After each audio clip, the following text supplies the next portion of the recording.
Hello বন্ধুরা, শুভ সন্ধ্যা। আজকের recipe চাল কুমড়োর চপ। গরম চায়ের সাথে খেতে ভালো লাগবে, বা গরম ভাতের সাথেও খেতে পারেন, বা খিচুড়ির সাথেও খেয়ে দেখতে পারেন। প্রথমে চাল কুমড়োগুলো হালকা একটু লাগিয়ে রেখে ফালি করে কেটে নিয়েছি পাতলা পাতলা করে। তারপরে হালকা একটু ভাপিয়ে নিয়েছি লবণ জলে। তারপরে একটা মশলা রেডি করে নিয়েছি। 1 চামচ সর্ষে, একটা রসুন, একটা কাঁচা লঙ্কা, একটা গোলমরিচ, এগুলো বেটে নিয়েছি। তারপরে একটা ব্যাটার বানিয়ে নিয়েছি। বেসন, জোয়ান, লবণ, হলুদ ও একটা পেঁয়াজ। এরপরে বেটে রাখা মশলাটার মধ্যে আমি একটু সামান্য পরিমাণে তেল আর লবণ দিয়ে দিয়েছিলাম 1 চিমটে। তারপরে সেই ব্যাটারটা ওরকম ঘনত্বে করে নিতে হবে। কড়াইয়ে অপর দিকে গরম তেল বসিয়ে দিয়েছি।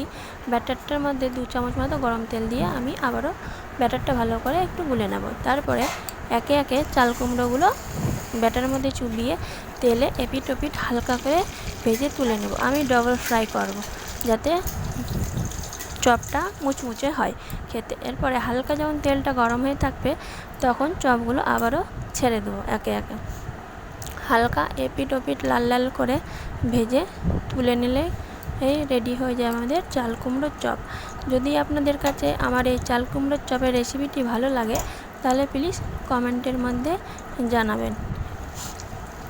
আমার চাল কুমড়োর চপগুলো দেখুন কি সুন্দর মুচমুচে করে লাল লাল করে ভেজে তুলে নিয়েছি। ধন্যবাদ বন্ধুরা।